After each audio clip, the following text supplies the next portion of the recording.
شیطان الرجیم بسم اللہ الرحمن الرحیم الحمدللہ رب العالمین والصلاة والسلام علی اشرف الانبیاء والمرسلین وعلی اہل بیتہ الطیبین الطاہرین المعصومین بسم اللہ الرحمن الرحیم رب اشرح لی صدری ویسر لی امری واحلل عقدۃ من لسانی یفقہوا قولی۔ تمام تعریفیں، تمام حمد و ثنا اس ذات باری تعالیٰ کے لیے کہ جو تمام جہانوں کا خلق کرنے والا اور پالنے والا ہے، اور تمام درود و سلام محمد و آل محمد کے لیے کہ جو وجہ تخلیق کائنات ہیں۔ السلام علیکم ورحمۃ اللہ وبرکاتہ۔ اللہ تبارک و تعالیٰ کی عطا کی ہوئی توفیق سے آج کے سیشن کا ہم آغاز کر رہے ہیں آیت نمبر 58 سے۔ لاسٹ سیشن میں ہم نے آیت نمبر 57 تک مکمل کیا تھا۔ اس آیت مبارکہ میں پروردگار عالم ارشاد فرما رہا ہے وَإِذْ قُلْنَا ادْخُلُوا هَٰذِهِ الْقَرْيَةَ فَكُلُوا مِنْهَا حَيْثُ شِئْتُمْ رَغَدًا وَادْخُلُوا الْبَابَ سُجَّدًا وَقُولُوا حِطَّةٌ نَغْفِرْ لَكُمْ خَطَايَاكُمْ وَسَنزِيدُ الْمُحْسِنِينَ۔ وَإِذْ قُلْنَا ادْخُلُوا هَٰذِهِ الْقَرْيَةَ، اور وہ وقت یاد کرو جب ہم نے کہا تھا اس بستی میں داخل ہو جاؤ۔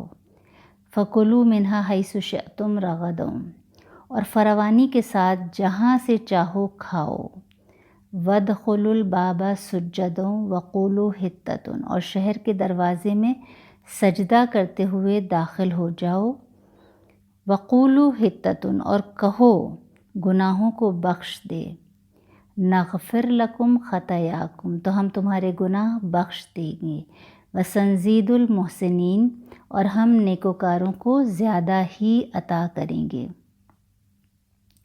اب یہ پھر ایک نعمت کا تذکرہ شروع ہو رہا ہے جو پروردگار عالم یاد دلا رہا ہے۔ آیات کے سیاق و سباق سے پتہ چلتا ہے کہ یہ حکم وادی طیہ میں جو 40 سال گزارے تھے بنی اسرائیل نے، اس کے ختم ہونے کے بعد ہو رہا ہے۔ قریہ یعنی بستی، اس بستی سے مراد بیت المقدس ہے۔ شہر بیت المقدس میں داخل ہوتے وقت کچھ احکامات ہیں جو پروردگار عالم قوم بنی اسرائیل پر جاری کر رہا ہے۔ اب انہیں کیا حکم دیا جا رہا ہے کہ جب اس بستی میں داخل ہو تو یہ اپنے گناہوں کی معافی مانگتے ہوئے داخل ہونا، یعنی اس خاص دروازے سے داخل جب ہو تو کامل خضوع و خشوع کے ساتھ یہ کہتے ہوئے جانا کہ پروردگار ہمارے گناہوں اور کوتاہیوں کو بخش دے۔ آیہ مبارکہ میں جو حطہ کا لفظ ہے اس کا مفہوم یہ ہے کہ ہمارے گناہوں کو بخش دے، لیکن ان شرپسندوں نے کیا کیا کہ یہاں بھی اللہ کے حکم کا مذاق اڑایا اور اپنی سرکشی دکھائی، اور اتنا سا حکم کہ یہ لفظ حطہ کہتے ہوئے داخل ہو جاؤ، تو ان بدبختوں نے اس لفظ حطہ کو ہنتا سے بدل دیا، جس کے معنی گندم کے ہیں، یعنی ہمیں بخشش نہیں چاہیے، گندم چاہیے۔ اچھا، یہاں آپ کے سامنے وہ کچھ روایات بھی پیش کرتی چلوں جو باب حطہ سے متعلق ہیں اور جو اہل بیت علیہ الصلاۃ والسلام کے مقام کو بیان کر رہی ہیں۔ کتاب نور الثقلین میں یہ روایت درج ہے کہ پہلی روایت امام محمد باقر علیہ السلام نے بیان کی ہے کہ ان الباقر نحن باب حطتکم، امام محمد باقر علیہ السلام نے فرمایا کہ ہم تمہارے لیے باب حطہ ہیں۔ قال رسول اللہ صلی اللہ علیہ وآلہ وسلم ان علی سفینۃ نجاتها و باب حطتها، کہ رسول خدا صلی اللہ علیہ وآلہ وسلم نے فرمایا کہ بے شک علی اس امت کے لیے کشتی نجات اور باب حطہ ہیں۔ اور ایک اور مقام پر اسی کتاب میں یہ حدیث ان الفاظ میں درج ہے کہ مثلک فی امتی مثل باب حطۃ فی بنی اسرائیل فمن دخل فی ولایتک فقد دخل الباب کما امرہ اللہ عز وجل۔ حضرت امیر المومنین علیہ السلام نے فرمایا کہ رسول خدا صلی اللہ علیہ وآلہ وسلم نے مجھ سے فرمایا کہ اے علی، اس امت میں تیری مثال بنی اسرائیل میں باب حطہ کی جیسی ہے۔ جو تیری ولایت میں داخل ہوگا وہ اس دروازے سے داخل ہوا جس سے داخل ہونے کا خدا نے حکم دیا تھا۔ یہ اس لیے میں نے بیان کیا کہ یہ اہل بیت کی شان میں اس سے باب حطہ سے متعلق ان کی شان کو بیان کرتے ہوئے جو روایات ہم تک پہنچی ہیں۔ اب اللہ بنی اسرائیل کو اتنا چھوٹا سا ایک حکم دے رہا ہے کہ بس یہ لفظ حتہ کہتے ہوئے یعنی اپنے گناہوں کی معافی طلب کرتے ہوئے اس دروازے سے داخل ہو جاؤ، اور جس کے نتیجے میں یعنی اپنے گناہوں کی معافی طلب کرتے ہوئے جب تم اس دروازے سے داخل ہوگے تو اس کے نتیجے میں پروردگار کہہ رہا ہے کہ میں کیا کروں گا، نغفر لکم خطایاکم، تمہارے سارے پچھلے گناہ بخش دوں گا، بلکہ جب تم ایسا کرو گے یعنی میری اطاعت کرو گے تو میں اس سے بھی زیادہ عطا کروں گا، وسنزید المحسنین، اور اپنے محسنین کو نیکوکاروں کو بہت زیادہ عطا کریں گے۔ مگر ان نافرمانوں نے کیا کیا، اس لفظ حتہ کو ہنتا سے بدل دیا، یعنی اللہ کی کھلی نافرمانی کی، جسے پروردگار اگلی آیہ مبارکہ میں اس طرح بیان فرما رہا ہے کہ فَبَدَّلَ الَّذِينَ ظَلَمُوا قَوْلًا غَيْرَ الَّذِي قِيلَ لَهُمْ فَأَنزَلْنَا عَلَى الَّذِينَ ظَلَمُوا رِجْزًا مِّنَ السَّمَاءِ بِمَا كَانُوا يَفْسُقُونَ، مگر ظالموں نے اس قول کو جس کا انہیں کہا گیا تھا دوسرے قول سے بدل دیا، تو ہم نے ظالموں پر آسمان سے عذاب نازل کیا کیونکہ وہ فاسق تھے اور نافرمانی کرتے تھے۔ یعنی جب انہوں نے کھلی نافرمانی کی تو اللہ نے ان پر آسمان سے عذاب نازل کیا، کیونکہ کتنا آسان تھا، کوئی مشکل حکم تو نہیں دیا گیا تھا، کتنا آسان تھا یہ کہہ دینا کہ بار الہٰ ہمارے گناہوں کو بخش دے، مگر نہیں کہا اور خود عذاب الہی کو دعوت دی۔ اللہ اپنے بندوں پر ظلم نہیں کرتا، انسان خود اپنے نفس پر ظلم کرتا ہے، تو بس انہوں نے اپنے اوپر خود ظلم کیا، اور اللہ رب العزت یہ فرما رہا ہے کہ ہم نے ان پر اس لیے عذاب نازل کیا کیونکہ وہ فاسق تھے۔ فسق کرنے والا کون ہوتا ہے؟ جو اللہ کی بنائی ہوئی حد کو کراس کرتا ہے اور اللہ کی کھلی نافرمانی کرتا ہے، جس کے نتیجے میں عذاب الہی کا مستحق ٹھہرتا ہے۔ ابھی مسلسل ان آیات میں ان نعمتوں کا تذکرہ ہی جاری رہے گا جو بنی اسرائیل کو خدا کی طرف سے عطا کی گئی تھیں۔ تو اگلی آیت میں پھر اللہ رب العزت ارشاد فرما رہا ہے وَإِذِ اسْتَسْقَىٰ مُوسَىٰ لِقَوْمِهِ فَقُلْنَا اضْرِب بِّعَصَاكَ الْحَجَرَ فَانْفَجَرَتْ مِنْهُ اثْنَتَا عَشَرَةَ عَيْنًا قَدْ عَلِمَ كُلُّ أُنَاسٍ مَّشْرَبَهُمْ كُلُوا وَاشْرَبُوا مِن رِّزْقِ اللَّهِ وَلَا تَعْثُوا فِي الْأَرْضِ مُفْسِدِينَ۔ اور اس وقت کو یاد کرو جب موسیٰ نے اپنی قوم کے لیے پانی طلب کیا، تو ہم نے کہا اپنا عصا پتھر پر مارو، بس اس میں سے 12 چشمے پھوٹ نکلے، ہر گروہ کو اپنے گھاٹ کا علم ہو گیا، اللہ کے رزق میں سے جو چاہو کھاؤ پیو، مگر زمین میں فساد پھیلاتے مت پھرو۔ اب ان آیات میں تذکرہ ہے کہ جب بنی اسرائیل جزیرہ نما سینا میں سرگردان و پریشان پھرتے رہے اور بہت سی مشکلات سے دوچار ہوئے، اور پھر اس سزا کے نتیجے میں جو ان کی سرکشی اور نافرمانی کی وجہ سے اللہ تبارک و تعالیٰ نے انہیں دی، جبکہ اس کے ساتھ ساتھ اللہ تعالیٰ حضرت موسیٰ علیہ السلام کی دعا سے ان کی سرکشی اور نافرمانیوں کے باوجود ان کے مسائل بھی حل کرتا رہا اور انہیں نعمتوں پر نعمتیں عنایت کرتا رہا، مگر یہ بنی اسرائیل قوم جو تھی اپنی سرکشی سے باز نہیں آتے تھے۔ اور پھر جب وہ خشک بیابان میں سورج کی تپش کی وجہ سے پیاس سے دوچار ہوئے تو حضرت موسیٰ علیہ السلام سے انہوں نے پانی کی درخواست کی، اور خدائے مہربان نے حضرت موسیٰ علیہ السلام کی درخواست قبول کر لی، اور وہ جو عصا حضرت موسیٰ علیہ السلام کے پاس تھا انہیں حکم ملا کہ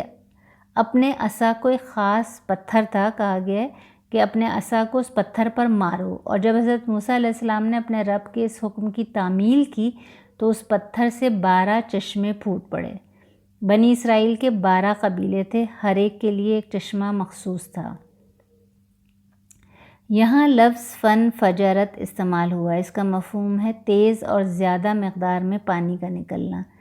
جیسے سورہ اعراف کی آیت 160 میں لفظ فن بجست کا لفظ استعمال ہوا ہے، اس کا مطلب ہے تھوڑا تھوڑا نکلنا۔ ان دونوں کے درمیان تضاد نہیں ہے، بلکہ شاید یہ پانی کے 2 مرحلوں کی طرف اشارہ ہے کہ شروع میں کم اور بعد میں زیادہ نکلنے لگا۔ عصا سے مراد حضرت موسیٰ علیہ السلام کا وہی عصا ہے جو کبھی اژدہا بن جاتا ہے، کبھی اس سے دریا شق ہو جاتا ہے اور کبھی اس سے 12 چشمے جاری ہو جاتے ہیں۔ اب یہ جو روایت ہے نا کہ 12 چشمے پھوٹے تھے، تو یہ نقطہ بڑا انٹرسٹنگ ہے، کیونکہ آپ دیکھیے کہ بنی اسرائیل کے 12 قبیلے تھے، حضرت عیسیٰ علیہ السلام کے بھی 12 حوارین تھے۔ یہ میں اس لیے یہ نقطہ اس کو تھوڑی سی وضاحت کر رہی ہوں کہ یہ جو 12 ائمہ ہیں یہ من جانب اللہ ہیں۔ یہ اس بات کی تصدیق ہے کہ حضرت عیسیٰ علیہ السلام کے بھی 12 حوارین، حضرت موسیٰ علیہ السلام کے ساتھ جو لوگ تھے وہ بنی اسرائیل کے، ان کے بھی 12 قبیلے تھے، اور ختمی مرتبہ رسالت محمد صلی اللہ علیہ وسلم کے وصی بھی 12 ہیں، یعنی ائمہ امام 12 ہیں۔ اور یہ صرف تشیع کی کتابوں میں درج روایات سے مخصوص نہیں ہے، بلکہ تمام مکاتب فکر اس روایت پر متفق ہیں کہ رسول خدا صلی اللہ علیہ وسلم کے بعد 12 خلفاء کا ذکر ہے۔ کہیں خلیفہ کا لفظ ہے، کہیں جانشین کا ذکر ہے، کہیں رہبر کا لفظ ہے، اور ہمارے یہاں امامت ہے، امام ہے۔ اور اس پر بھی سب متفق ہیں کہ یہ سب کے سب قریش سے ہوں گے، اور حضرت موسیٰ علیہ السلام کے بھی جو وصی ہیں وہ بھی 12 ہیں۔ تو اس وقت جب 12 چشمے پھوٹے تو ان 12 قبیلوں کے لیے الگ الگ چشمے تھے، کیونکہ یہ بنی اسرائیل آپس میں بہت جھگڑتے تھے، لہٰذا ان کے لیے الگ الگ چشمے مخصوص کیے گئے، اور ان سے کہا گیا کہ کلو واشربوا من رزق اللہ، کہ اللہ کے دیے ہوئے رزق میں سے جو چاہو کھاؤ پیو، ولا تعثوا فی الارض مفسدین، مگر اللہ کی زمین پر فتنہ و فساد، خون ریزی اور کفران نعمت سے اجتناب کرو۔ وَإِذْ قُلْتُمْ يَا مُوسَىٰ لَن نَّصْبِرَ عَلَىٰ طَعَامٍ وَاحِدٍ، اور وہ وقت یاد کرو جب تم نے کہا تھا کہ اے موسیٰ ہم ایک ہی قسم کے طعام پر ہرگز صبر نہیں کر سکتے۔ یعنی کتنے ناشکرے تھے، کھانے پینے کے لیے کوئی محنت نہیں کرنا پڑتی تھی، آسمان سے من و سلوہ آتا تھا، نہ کمانا پڑتا تھا، نہ کھانا پکانا پڑتا تھا، بس بیٹھے بٹھائے جنت کے لذیذ کھانے مل رہے تھے۔ اگر ہمیں ایسے بیٹھے بٹھائے جنت کے کھانے ملیں تو ہماری تو خوشی کی کوئی انتہا نہ ہو کہ نہ ہمیں کھانا پکانے کا سوچنا ہے، نہ کھانا بنانا ہے، نہ بازار سے کچھ لانا ہے، تو کوئی ٹینشن ہی نہ ہو۔ اب انہیں بغیر کچھ محنت کیے سب کچھ مل رہا ہے، مگر بنی اسرائیل بہت ہی ناشکرے تھے، وہ اس پر بھی خوش نہیں ہوئے۔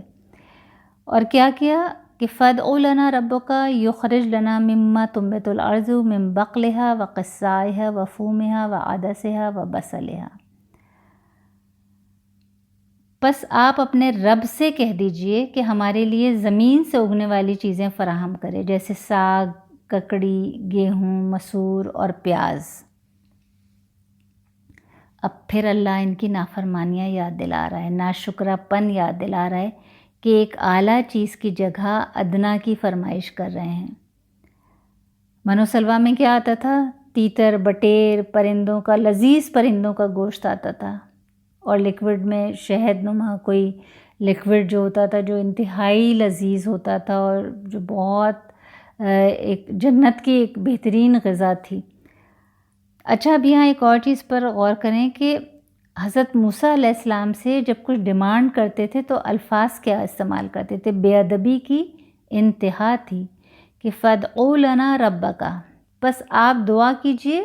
اپنے رب سے۔ یہ نہیں کہتے تھے کہ ہمارے رب سے، بلکہ ڈیمانڈز اپنے لیے کرتے تھے، اور کہتے یہ تھے کہ اے موسیٰ اپنے رب سے کہیے، یعنی یہ اس بات کی نشانی تھی کہ ان کا ایمان کامل نہیں تھا اللہ پر۔ تو اب کیا مانگ رہے ہیں؟ ساگ، ککڑی، گیہوں، مسور اور پیاز۔ تو ان بیجا ڈیمانڈز کا نتیجہ کیا نکلا کہ قَالَ أَتَسْتَبْدِلُونَ الَّذِي هُوَ أَدْنَىٰ بِالَّذِي هُوَ خَيْرٌ، کہا کیا تم اعلیٰ کی جگہ ادنا چیز لینا چاہتے ہو؟ اهْبِطُوا مِصْرًا فَإِنَّ لَكُم مَّا سَأَلْتُمْ وَضُرِبَتْ عَلَيْهِمُ الذِّلَّةُ وَالْمَسْكَنَةُ۔ اللہ رب العزت ارشاد فرما رہا ہے کہ اگر ایسا ہے تو پھر جاؤ کسی شہر میں اتر جاؤ، جو کچھ تم مانگتے ہو تمہیں مل جائے گا، اور ان پر ذلت و محتاجی تھوپ دی گئی۔ اب یہاں آیہ مبارکہ میں لفظ مصر جو استعمال کیا گیا ہے وہ شہر کے لیے، اس سے مراد ملک مصر نہیں ہے بلکہ شہر کے لیے لفظ مصر استعمال کیا گیا ہے کہ جاؤ اب کسی بھی شہر میں جا کر زراعت اور کھیتی باڑی اختیار کرو اور زمین سے یہ چیزیں اگاؤ، محنت کرو تو تمہیں تمہاری مطلوب غذا مل جائے گی۔ اور اس کے بعد ان پر ذلت و خواری تھوپ دی گئی، اور یہ ذلت ان کے مسلسل ناشکری آیات الہی کی تکفیر کی وجہ سے اور ان کی نافرمانیوں کی وجہ سے اور ان کے حدود الہی سے تجاوز کرنے کی وجہ سے ان پر تھوپی گئی تھی، ان کا مقدر بنی تھی۔ اسی لیے کہا گیا پھر آگے کہ وَبَاءُوا بِغَضَبٍ مِّنَ اللَّهِ ذَلِكَ بِأَنَّهُمْ كَانُوا يَكْفُرُونَ بِآيَاتِ اللَّهِ وَيَقْتُلُونَ النَّبِيِّينَ بِغَيْرِ الْحَقِّ ذَلِكَ بِمَا عَصَوْا وَكَانُوا يَعْتَدُونَ، اور وہ اللہ کے غضب میں مبتلا ہو گئے۔ ایسا اس لیے ہوا کہ وہ اللہ کی آیات کا انکار کرتے رہے تھے اور انبیاء کو ناحق قتل کرتے تھے، اور یہ سب اس لیے ہوا کہ وہ نافرمانی اور حد سے تجاوز کیا کرتے تھے۔ اب ان آیات کے ذریعے صرف بنی اسرائیل کا قصہ بتانا مقصود نہیں ہے، بلکہ ایک طرف تو مسلمانوں کو تنبیہ کی جا رہی ہے کہ دیکھو کہ اللہ کے رسول اور اللہ کی نافرمانی اور اس کے احکامات کی خلاف ورزی کے بعد بنی اسرائیل کا برا انجام تمہارے سامنے ہے، جس میں عبرت ہے۔ اگر تم نے بھی اپنے رسول کے ساتھ ایسا سلوک کیا تو تمہارا حشر بھی بنی اسرائیل سے مختلف نہیں ہوگا۔ دوسری طرف منافقین کی طرف بھی تنبیہی اشارہ ہو سکتا ہے اس میں کہ اسلام کی مخالفت سے باز رہو اور بنی اسرائیل کے حال سے عبرت حاصل کرو، اور اس کے ساتھ مشرکین کو بھی یہ بتانا مقصود ہے کہ فرعون اور اس کا لاؤ لشکر تم سے کہیں زیادہ طاقتور تھا، لیکن تم نے دیکھا کہ بالآخر ان کا انجام کیا ہوا۔ تو اصل میں تو یہ درس عبرت تمام انسانوں کے لیے ہے کہ وہ اس سے سبق سیکھیں، عبرت حاصل کریں۔ لہٰذا دعا کرتے ہیں بارگاہ رب العزت میں کہ پروردگار ہمیں احکامات الہی پر کاربند رہنے کی توفیق عطا فرمائے اور اپنے اطاعت گزار اور شکر گزار بندوں میں شامل فرمائے۔ ہمیں قرآن کریم سے ہدایت حاصل کرنے اور اس پر عمل کرنے کی توفیق عطا فرمائے۔ وآخر دعوانا ان الحمد للہ رب العالمین۔ اللہم صلی علی محمد وآل محمد وعجل فرجہم۔